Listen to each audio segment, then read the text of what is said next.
Live from downtown Detroit, Local 4 News at 11 starts now. A packed school board meeting tonight in Oxford with both parents and students addressing school safety. Tonight's meeting started with the board announcing an independent review of last November's school shooting will not be conducted until all criminal and civil litigation is over. And once again, the district declining Attorney General Dana Nessel's offer for a third-party review. Pamela Osborne was at tonight's meeting. Pamela, this also turned into an emotional night for many of the students in attendance. That's right. So safety and security procedures certainly were a big part of tonight's meeting. But for the students who packed into that library at Oxford High School, they wanted to talk about their friends and how they think they should be remembered. Hannah was unique. She danced her own drum. Justin was smart beyond his years, hilarious without even trying. One by one. When I look at picture of Tay, I see a person who loved life and saw the positive in every situation. People all around this world know her as a girl who died, not a girl who lived. And Madison Baldwin lived. Oxford students shared their memories and thoughts about a proposed memorial planned for Hannah St. Juliana, Tate Meir, Justin Schilling, and Madison Baldwin. She deserves a mural, a statue, a garden, anything and everything to prove to the world that she is more than just another victim of one of these senseless, preventable school shootings. The entire room stood in silence, in support, listening closely to what they wanted, which wasn't in line with what the experts the district consulted with recommended. We are the ones who walk into the school every day where we know our friends took their last breath. Not the school consulted experts. Those experts thought a memorial with the faces of those who were lost could be a trigger. I forgot my best friend's face is a trigger. But to who? Because I look at it every day. They say they can't imagine a memorial without the portraits of the classmates they love and continue to miss every day. Seeing pictures of their faces would be reassuring to many when we have been deprived of them in our school, in our high school for the past 3 months. My best friend deserved more than what she was handed in life, and she also deserves more than a faceless banner and sign to memorialize her. So here's what the district had discussed, putting a banner up above the gym with all of their names on it, as well as hearts. They also talked about putting a plaque in the senior courtyard and planting 4 cherry blossom trees. The superintendent here saying at the end of the day, this is not a decision that he is able to make on behalf of everyone. He wanted input, and students tonight certainly gave him a lot to consider. Reporting live in Oxford, I'm Pamela Osborne, Local 4. Boy, they sure did. All right, Pam. Well, 2 fifth graders in Livonia are taken to the hospital after eating marijuana-infused gummies at school. This happened yesterday at Grand River Academy in Livonia. That's the same school where a kindergartner brought an alcoholic drink to class last month. School says one of the 5th graders brought the gummies to class with him, shared it with a friend. Both were taken to the hospital out of precaution. The school released this statement, reading in part, "While edibles like these look like candy, they certainly are not, and parents need to take responsibility to keep these kinds of products out of the reach of their children. While we try to keep an eye on everything our students bring to school, that's simply not possible. We've also taken this opportunity to remind parents we have a zero-tolerance policy for bringing banned items to school." The state's largest school district has decided to start before Labor Day. The Detroit School Board passing that change to the calendar tonight. Mara McDonald is live on Detroit's east side.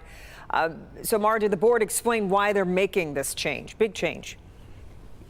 You know, Kimberly, there was no discussion about this tonight amongst the school board members. This was simply part of what's called the consent agenda, and they passed it.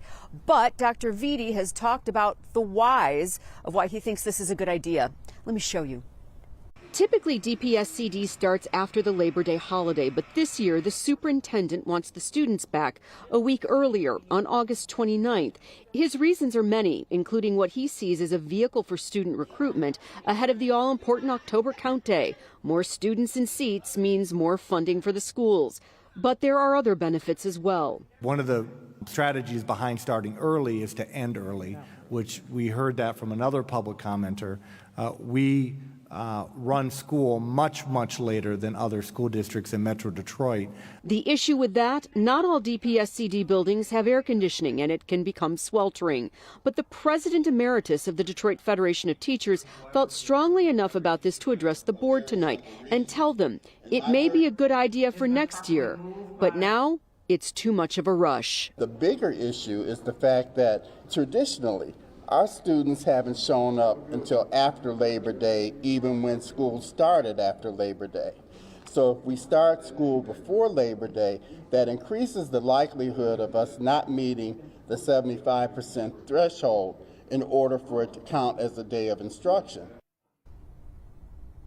Back here live, important to note that what the school board did tonight was say yes to a partial calendar. They're still hashing out the rest of the school year. We're live on Detroit's East Side tonight. I'm Mara McDonald, Local 4. We will stay tuned, as they say. All right, Mara, thank you. Tomorrow, the United States Senate will vote on an abortion rights bill that would make the protections in Roe v. Wade a federal law. Senator Gary Peters says losing those rights would be catastrophic. When we got to the other hospital, that doctor said, I have to do this immediately, or you could lose your uterus. And if we wait any longer, your life could be taken.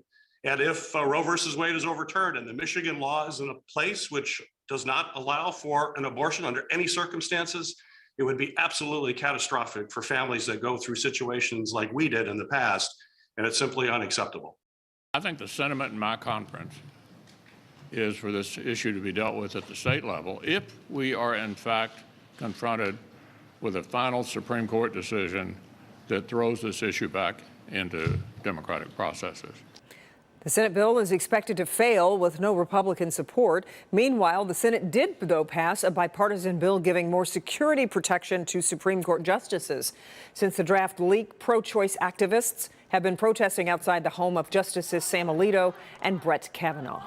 The Michigan House and Senate votes to send a proposal to change the state's term limits to the November ballot. Detroit Mayor Mike Duggan has been among those pushing for that change.